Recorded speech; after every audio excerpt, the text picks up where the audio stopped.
Good afternoon and very warm welcome, everyone. Welcome, Enrique. Welcome, Aldous. This is a third of a series of talks, dialogues between Aldous, who is currently based in Amsterdam, and I heard she will come to the UK, to London, very soon. So she is traveling. And Enrique, who is based in Madrid, that's correct, Enrique? Are you in Madrid now? Wonderful. So he is looking after the activities of the meditation center in Madrid. He has been a meditator for many decades. And we are very privileged and honored to have you here today, answering the beautiful questions that Aldous will ask. So over to you, Aldous and Enrique. Welcome, everyone. Thank you so much.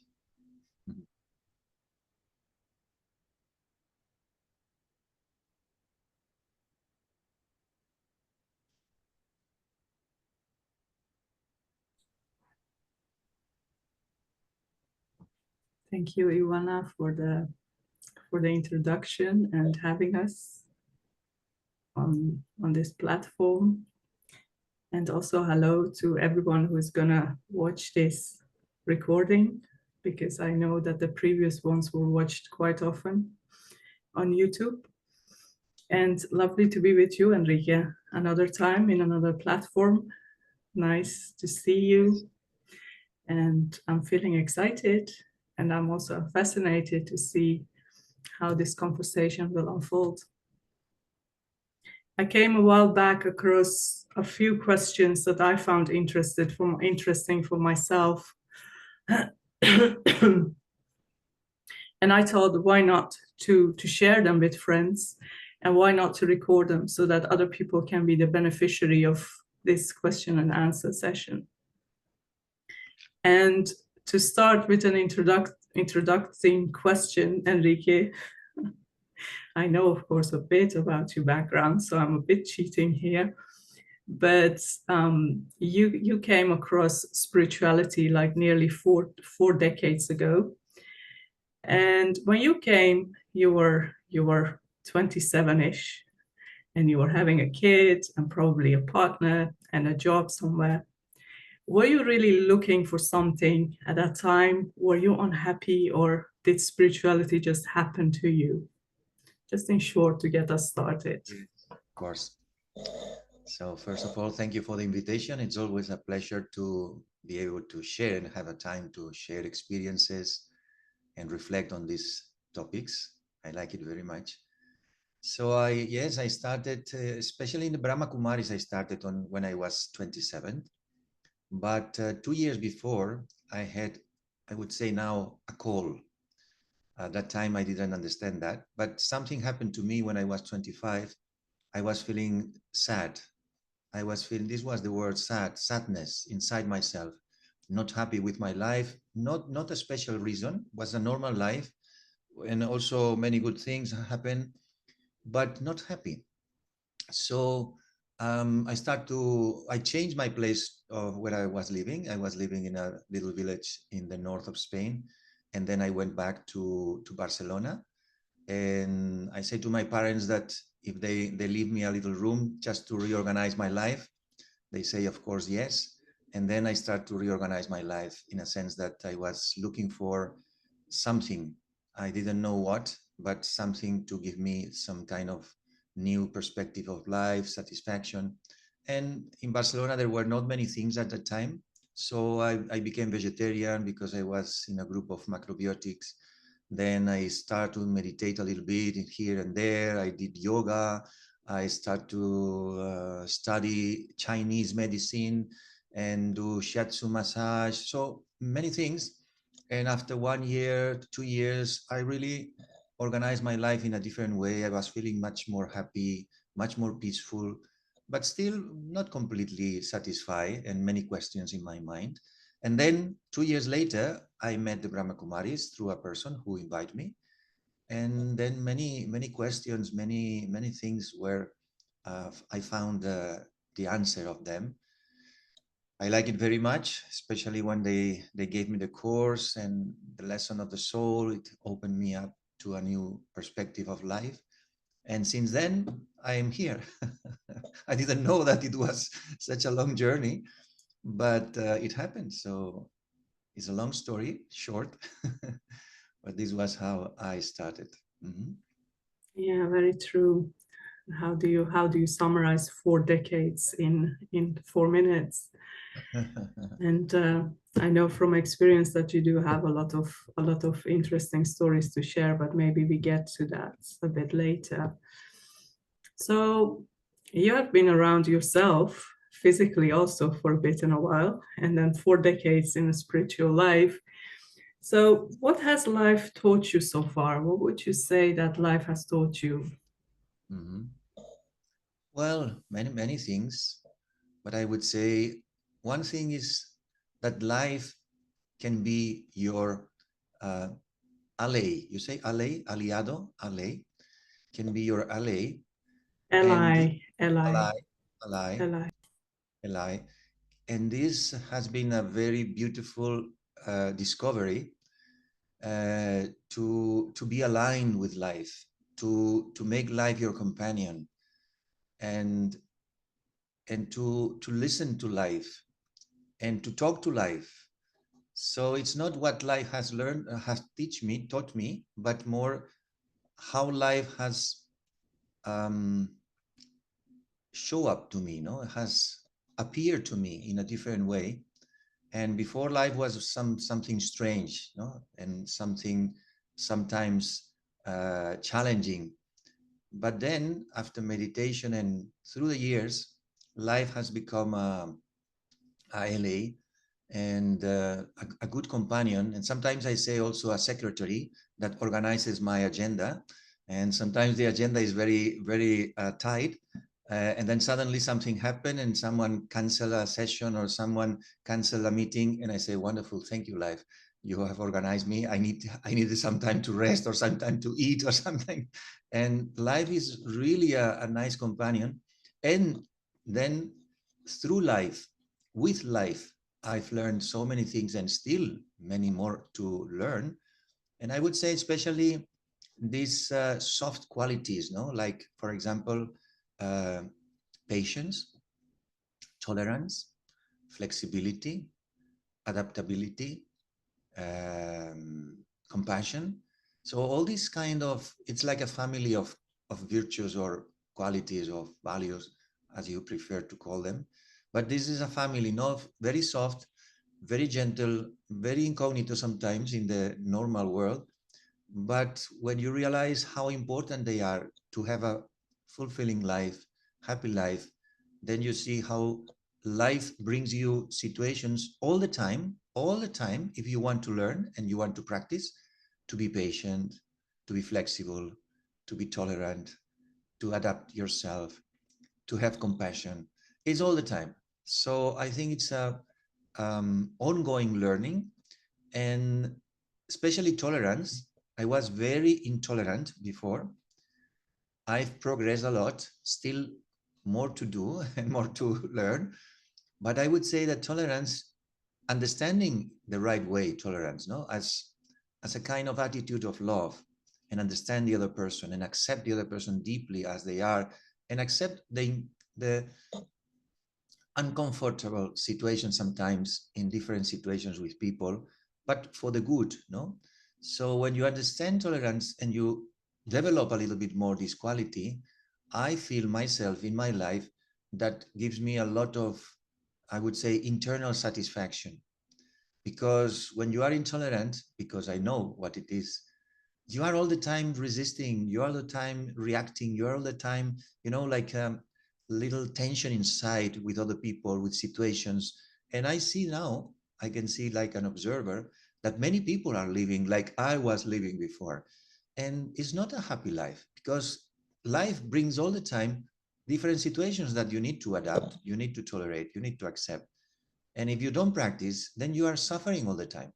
So the more I practice and the more I um, include these qualities in my life, the more satisfied I feel and more content I feel, even though situations can come and sometimes are not comfortable, but doesn't matter, because internally you have these powers, these qualities, these values, this capacity to deal with all these situations.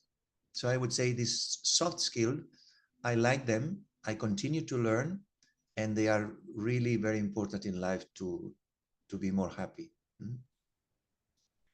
Nice. Nice also this view on life, this perspective on life, to see life as an ally, as a companion.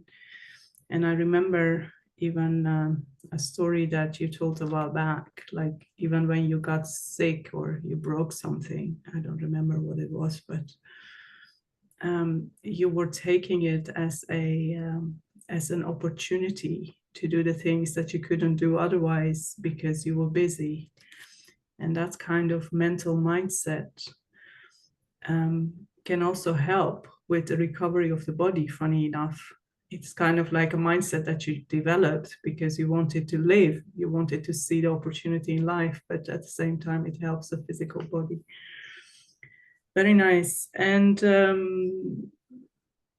the soft skills are, of course, all important, and it's always a work in progress. We think we have a little bit of tolerance and we are happy with a little bit of tolerance or patience. We're like, oh, look at me being patient. And then the next situation occurs and it shows us how much more room there is to improve and to have more patience, actually. And what it really means to have these things, because we sometimes also have a wrong understanding of what these words mean because of past experiences or whatever we have been taught or whatever we have been seen others doing. We might think that, for example, something like patience is something passive, but patience is the opposite of being passive. You do what you have to do, and then you wait for life to show you opportunities and possibilities. So let's go to the next one and keep them a bit shorter, please. And then we can always go deeper into them because there are more and I would like to use the time in a valuable way. Do you believe that we all have a destiny? And do you see yourself here on earth to fulfill it? How do you see that? Wow, this is a deep question. Well, in a sense, I feel that yes, we have some kind of destiny. We have some kind of part to play. We have a role to play. There is something that it's beyond you, that moves you in a direction. And then at the same time, and this is the paradox of life, many times there are many paradoxes, are not opposite, but they are together, but it seems like they are opposite. But you can go deeper and then understand that helps you to move forward. And at the same time, you can decide every moment how you can respond to life. So it's like you are giving a script. You are an actor in the theater and you receive the script. And if you are a good actor, you don't complain about the script. You say, okay, very interesting. Oh, this is a very strange situation and this is a scene very difficult. Okay, don't worry. I will make it. I will do it in the best way I can because I'm a good actor. No? So inside the script, inside the story, you can decide how you will play this role, how you play this this story, this script that you have received. So in this sense, I feel that there is a paradox, but it's complementary, not opposite. Mm-hmm. So in a way, it helps us. It's kind of like a role that we have to play, but it helps us to see how we react also to the opportunities and the possibilities that come. And I remember you saying another day that you were 85% living according to that script. Is that true? Yes, sometimes now I say 90% has increased. Yes, I feel that I'm very aligned with everything I do. Not was like this before. So this is very important. It's something that I have been building up through the years. But now I can say that almost everything, let's say 10, 50%, it's something that happens. But everything is very aligned because I would say because internally I'm very aligned. For example, today I was doing gardening, and you say, well, gardening, how is aligned gardening? No, it doesn't matter if it's gardening, but it's why I'm doing this, to have a nice garden so that when people come, they will enjoy, they will have a good experience. So once I did this work of finding your purpose in life, because I was also delivering workshops about this topic, and I described my purpose like giving light to people, being a lighthouse and giving light. And the boats in the sea are the people. And the lighthouse does only give light, shows the way, shows the path, but doesn't get involved in the path or in the boat of this in the sea. He's standing in a place stable, and from there he's sharing this light so that can show the path, the way to the boats. The boats are the people, the sea is the life, and the lighthouse is like the stage that you create. And what means light? Means light means to share knowledge, to do coaching, to do a workshop, to offer your presence, to share time with other people, to listen to them, to create a nice garden so that they can have an experience. So for me, this purpose has given me the understanding that everything that can be included in that is part of my purpose. So then I'm aligned.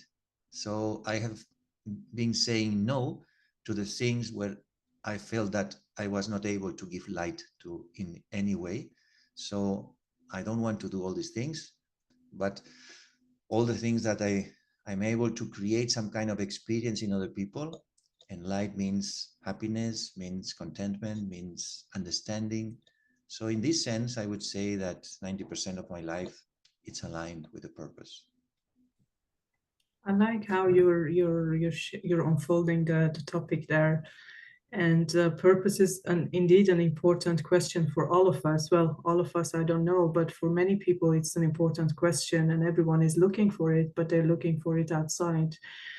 And I was enjoying the example that you just gave with the garden, because what I'm taking out of it is not exactly what you do, that's the purpose, but the bigger vision and the bigger mission of why you're doing something the way you're doing it. Like this garden is not, why am I doing it? Because I enjoy the beauty in front of my house or whatever. And then why I enjoy it, a further step. Why am I creating it? So that people can come and enjoy it and gain an experience of their true self, for example. So this is something I think that we all can do, even the listeners who will listen to this later, for ourselves. Like, why am I doing what am I doing? Is it only for earning money, or is it only for pleasing other people, or to make other people just happy for a little bit? Or is there a greater vision and mission behind it? So I'm gonna combine two questions together, and let's see how we unfold that one. But you're not alone. There is a lot. You just pinpoint a bit when you shared about having a role in life and responding to life, because sometimes we can be in life, but it's not that everything that comes to us is happy and nice and nicey sugar and spicy, as they say. And sometimes we might have the best intentions, and we might also do the best possible thing that we can, but things might turn out differently for whatever reason. And some people would say, oh, bad karma, that's your karma. So the word karma is a bit of a loaded word in a way. And it's not always understood correctly. But how do you understand the concept of karma in terms of cause and effect? What's your understanding of that? Well, for me, karma is, I have a nice feeling talking about karma and thinking about karma. because when you understand karma, or at least as I understand karma, is a great possibility in life to create your best life that you want, that you expect, that you visualize. So when you understand that with your thoughts you are creating your words and you are creating your actions, and through your actions you are creating the impact in life and in others, and this is creating your story, and the response that others will give you is wonderful. And then you have to reflect on what is the best thoughts, what are the best thoughts, what are the best words, what are the best actions that I can do. And of course it's not 100% because we make mistakes, we forget things, but at least if you put attention you can create the best karma for the best life. And this is my understanding, and this is how I live. For example, another example, many people are worried about the future for themselves. No, for example, if I become old and I have not capacity to be alone, so who will take care of me? Where I will end in my last years? So many people are worried about that. No, so my understanding of karma is that karma will take care of you if you create a good karma. So it's not a question who will take care of me, but you continue to give, continue to share, continue to contribute in the life of others, and people will help you. Life will help you. Whatever you need, it will come. And this is my experience in different situations. So it's not so much to worry, because worry is an energy that will not help you. It's more about continue to give, continue to create, continue to contribute. And I will give you another example. Now, well, you know that I'm in the media a lot, no? Through YouTube and many other things. We constantly are putting meditations and lectures, and so many people, thousands of people are enjoying and changing their lives. So many people are expressing to me their gratitude. No? So I have at least 5 to 7 places in the world where people say to me, please, Enrique, come, I give you my house, you stay there, you rest there, I buy you the food what you need. I know that you have a special diet, you be alone there, you take your time, but please come, you need some vacations. No? And different people like this, they want to offer me all these things. I've not even go to one place of this one. I am always busy doing other things and no time for there, but I appreciate very much. And why they do this? Because they have received. So this is the proof that if you create good karma, even if you don't know people, but you create something that helps people to develop themselves, to be more happy, to understand life in a different way, life will give you the return of that. So for me, karma is really very positive idea, or whatever you can call it. Mm-hmm. That's a nice understanding. And I think it takes off a lot of load also from the word itself, and it creates space to create life rather than waiting for whatever karma load is from the past is coming on us, on our shoulders. And I also liked the way you put it. It's a great possibility to create life. It's a great possibility to give. And what I was hearing from all that you shared is that it's not a tit for tat. It's not black and white. So I give you this, and the next time you give it to me personally.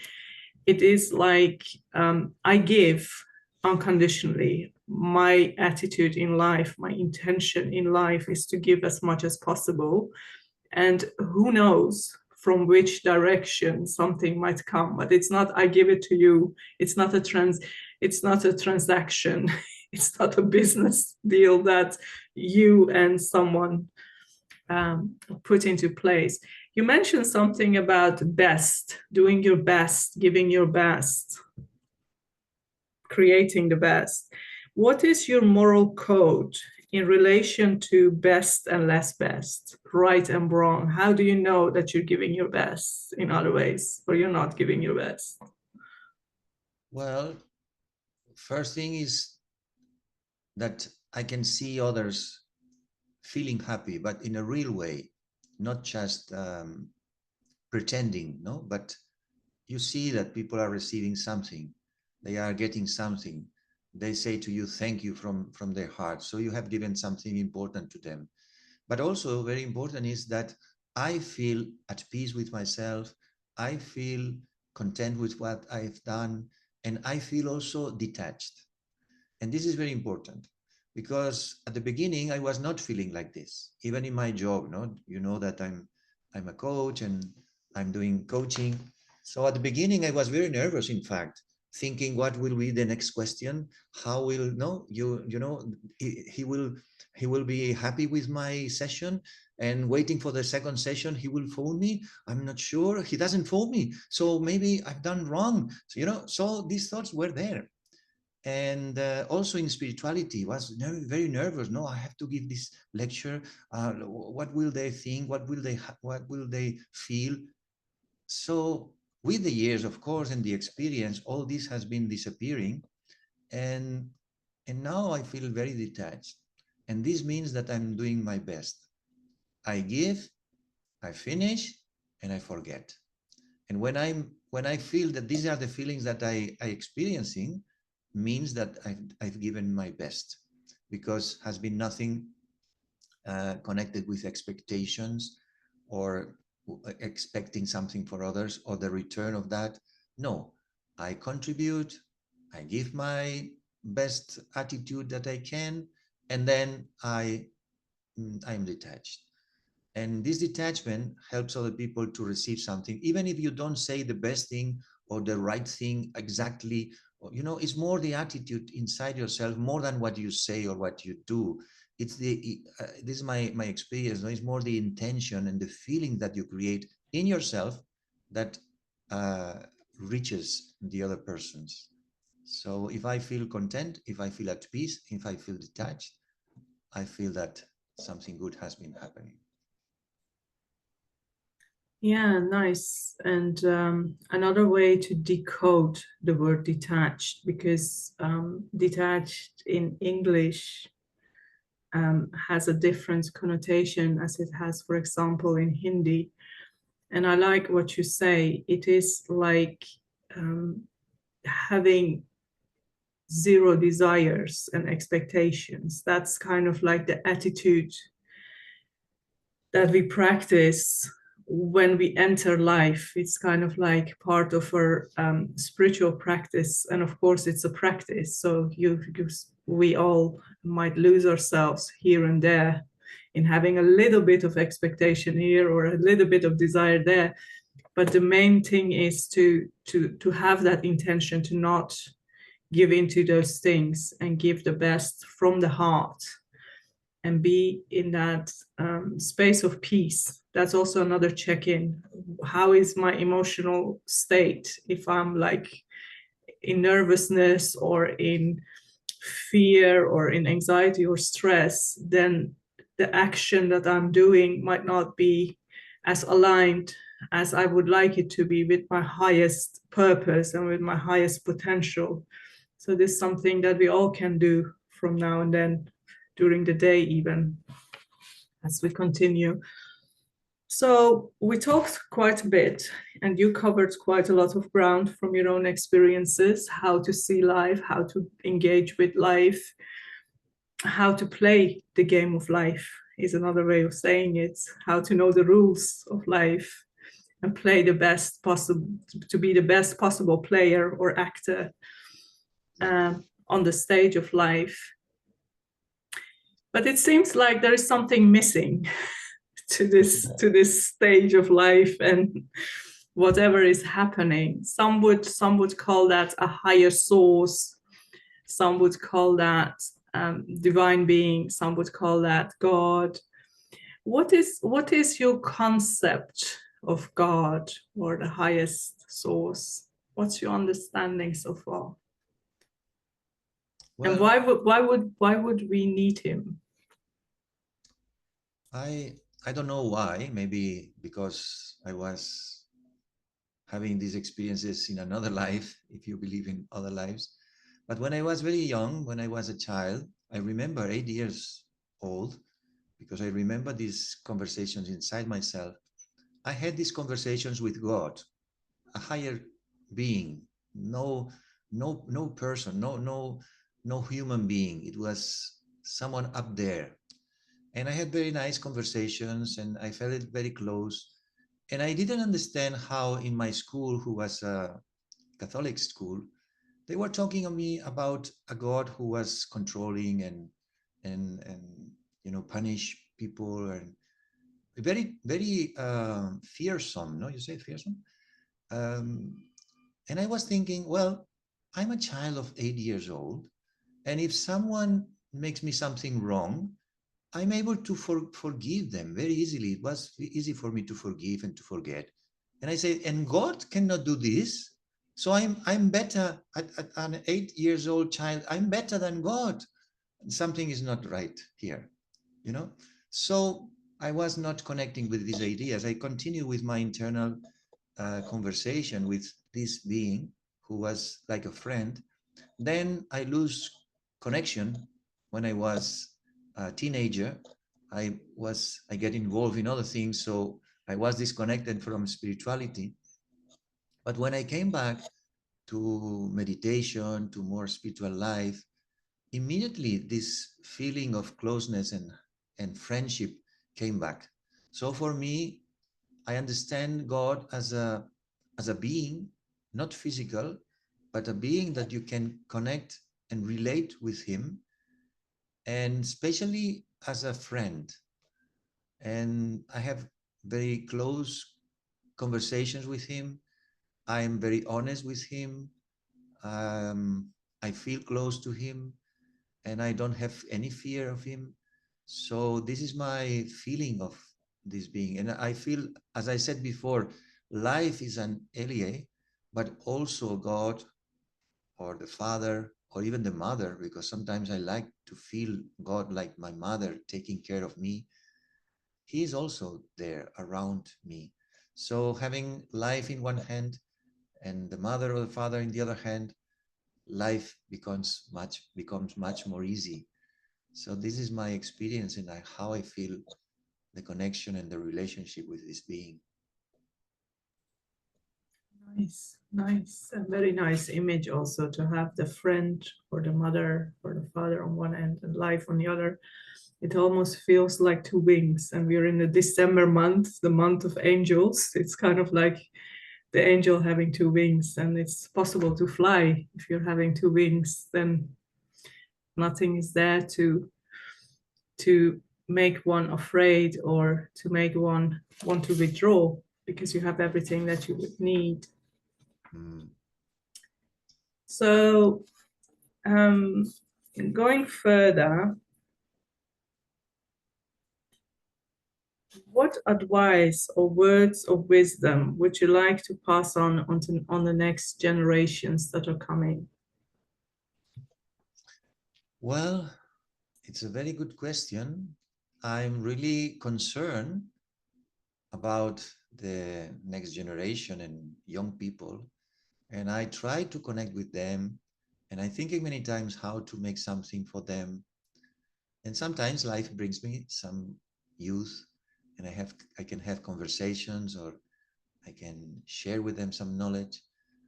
I would say that even though we see life now, the world, as something that is very dangerous and very challenging and very complex and sometimes very difficult, I would say to them that there is hope, that behind all this, there is a new world. Behind all this darkness, there is light. It's like after the winter, now in Spain, we are in winter. So after the winter, always comes spring. And spring is so beautiful, no?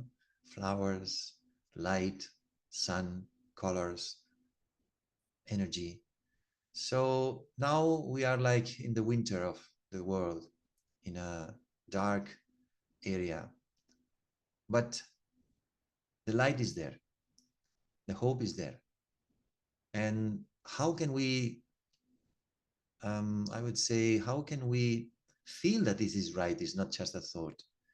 And the idea is when you start to experience in yourself that there is this light that I had said before, no, as a beacon, that you feel that you have light and you can share this light.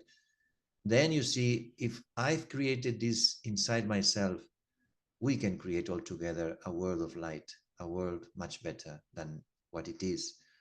So I would say this message: there is light behind the darkness, there is hope, and a new world is in front of us, but we need to create this new world, of course, with help. We need the help also of the supreme energy, but first we need to have these thoughts of hope and wanting to be part of this new transformation of the world. Yeah, nice. I like that, the message of hope, and the message of how after every winter or after every night there is ultimately day coming. And there is something, speaking about winter and spring, the climate is very booming. There is a lot of, we just had the COP number, I don't know how many, I lost the count, but I think COP 25 or something. And it seems to, the whole global warming is getting worse and worse for all of us. Do you think, this is like the question before the last question, just for you, and we have around 6 minutes, 7 minutes. Do you think that the survival of the planet Earth is threatened in any way, or is there hope in that as well? How do you see that? I see the world as a process, constantly process of changing and transformation. So I think that we will pass through a deep, profound transformation, physically and spiritually. So it doesn't mean the end. Maybe it's the end of this society that everyone can see that has no pillars. There is no possibility to continue more like this. No, the wealth of some people is more than the wealth of countries. No, and few people have so much that they don't even can expend all this money by themselves, and other people have nothing even to eat. So there is unbalance so big, so great, and it's becoming more and more and more and more and more, that this is not possible to sustain it for more time. But it doesn't mean it's the end of this civilization or the end of the world. No, it's the end of this kind of society that we have created all together in one way or another. So I feel deeply that there will be a change of consciousness, and we need to raise our consciousness, as this energy of new consciousness, higher consciousness, will create a movement, and this movement will change everything. But we first have to be prepared for the new world or the new area, and we have to change inside ourselves and create this higher level of consciousness. This is how I see it. Yeah, nice. Nice to see it also, that it's an end of a system that's not functioning Exactly. anymore. It's not the end of the world, but an end of a system. So, and in English they say that there is a goodbye, there is a new hello. So when there is an end of the system, there is automatically a new system being created, and the continuation takes place in a cyclic way. It doesn't mean that it ends. So the last thing, the last question, and you can take us into a short meditation to answer the question. So you will answer with a meditation experience. In all of this, how do you find your inner silence? How do you find your inner peace? And just take us for 3 minutes or so into your meditation experience. How you do it? Show it to us. Don't tell, but show. Oh, very good. Yes. So I always try to find a posture that helps me to go inside myself and to stabilize first my body, because it's also important to relax to release any tension. So the first thing I do is to observe my body, to find a posture, and to let go if I feel that there is any tension in the shoulders or in the jaw or in my forehead. I become the observer and I let go any tension. Then I go inside myself and observe my inner world, what is happening inside myself. And I disconnect from the external world of actions, of situations, and connect inside. And I can feel that there is a beautiful space inside myself where is this beautiful vibration of silence. And you have to find this place. It's not a physical place. It's a feeling. Going inside and find your place of silence. And when you feel this energy of space and freedom, you stay there. Very calm, silent, nothing to do, nothing to solve. Just be there with yourself. And then I start to awaken the awareness of me as a soul, as a spiritual being. And I enjoy this feeling of being just light, of being just a conscious being. And I realize that peace is my true nature, is my internal natural stage. So I stay there. I'm a peaceful soul. I'm a peaceful being. And I enjoy these thoughts. I've repeated these thoughts to myself thousands and thousands of times. And I still enjoy them. I'm a peaceful being. I'm a peaceful soul. I'm light. And when I am experienced that I'm light, then I go beyond this world, beyond my body, beyond everything, and make the effort to connect with this higher being, higher consciousness, with the being of light, with God, with the light, with the source, with the divine. I connect with a beautiful being, a being that is constantly sharing his love, his peace, his compassion. And I just connect and absorb these vibrations, this higher level of frequency. And I remain there in silence, just there. Nothing to say, nothing to do, nothing to ask, just connection, just communion, unity, vibration, absorbing this beautiful light. And I bring this light to my life. And I fill my life with this light. And I protect myself with this light. And I surround myself with this light. And then I come back. I connect again with my body. I connect with my breathing. I like to breathe deeply and feel life inside myself. And I bring this light, this energy into my daily day routine and my daily day life. Om Shanti. Thank you, Enrique, for your open sharings and for the experience of this inner light.